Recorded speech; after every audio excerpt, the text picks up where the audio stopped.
ಹೊಸ ವರ್ಷಾಚರಣೆ ಸಂಭ್ರಮದ ವೇಳೆ ಯುವತಿಯರ ಜೊತೆ ನಡೆದಿದೆ ಎನ್ನಲಾದ ಲೈಂಗಿಕ ದೌರ್ಜನ್ಯ ಪ್ರಕರಣಕ್ಕೆ ಸಂಬಂಧಪಟ್ಟಂತೆ ಎಫ್ಐಆರ್ ದಾಖಲಾಗಿದೆ.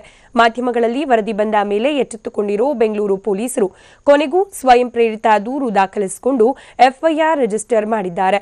ನಗರ ಪೊಲೀಸ್ ಆಯುಕ್ತ ಪ್ರವೀಣ್ ಸೂದ್ ಪ್ರಕರಣ ಸಂಬಂಧ ಸಾಕಷ್ಟು ಸಿಸಿಟಿವಿ ಪರಿಶೀಲಿಸಿ ಯುವತಿಯರ ಜೊತೆ ಅಸಭ್ಯವಾಗಿ ವರ್ತಿಸಿ ಲೈಂಗಿಕ ದೌರ್ಜನ್ಯ ನಡೆಸಿದ ಬಗ್ಗೆ ಸಾಕ್ಷ್ಯಗಳು ಲಭ್ಯವಾಗಿದೆ ಅಂತ ಹೇಳಿದ್ದಾರೆ. ಈ ಹಿನ್ನೆಲೆಯಲ್ಲಿ commissioner Ashok Nagar, Cubbon park police ಠಾಣೆಗಳಲ್ಲಿ FIR ದಾಖಲಿಸಿರುವುದಾಗಿ ಟ್ವಿಟರ್ನಲ್ಲಿ ಟ್ವೀಟ್ ಮಾಡಿದ್ದಾರೆ.